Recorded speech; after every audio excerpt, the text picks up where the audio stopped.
இன்னைக்கு இல்லாத ஒரு தொகுதி வரைமுறை பிரச்சனையை எடுத்துக்கொண்டு ஒவ்வொரு மாநிலமாக பாராளுமன்ற உறுப்பினர்களை அனுப்பி இருக்கின்ற ஸ்டாலின் காவிரி பிரச்சனையை தீர்ப்பதற்கு ஏன் ஒரு குழுவை கர்நாடகாவிற்கு அனுப்பவில்லை? முல்லை பெரியாறு பிரச்சனையை தீர்ப்பதற்கு ஏன் உங்கள் குழுவை நீங்கள் கேரளாவிற்கு அனுப்பவில்லை? ஆக தமிழக பிரச்சனைக்கு உங்க குழு போக மாட்டாங்க. இல்லாத பிரச்சனை. மரியாதைக்குரிய அமித்ஷா அவர்கள் தெளிவாக சொல்லிவிட்டார்கள், தமிழகம் பாதிக்கப்படாது அப்படின்னு. அப்படியே அறிவிக்கப்பட்டால் கூட அது பாராளுமன்றத்தில் விவாதத்திற்கு வரலாம்.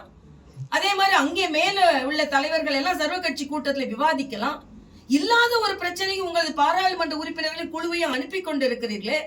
இன்னைக்கு முல்லை பெரியார் பிரச்சனை அவர் உயர் நீதிமன்றத்திலே நமக்கு எதிராக கேரள அரசு கருத்து சொல்கிறது, அதற்கு குழு அனுப்புனீங்களா?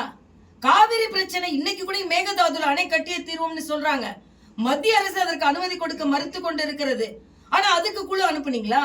ஆக தமிழக மக்களின் பிரச்சனைகளை பற்றியே இவர்கள் கவலைப்படாமல் வேறு மாநில பிரச்சனைகளை பற்றி இவர்கள் கவலைப்பட்டு கொண்டிருப்பதனால் தமிழக மக்கள் 2026 ஒரு முடிவு எடுப்பாங்க.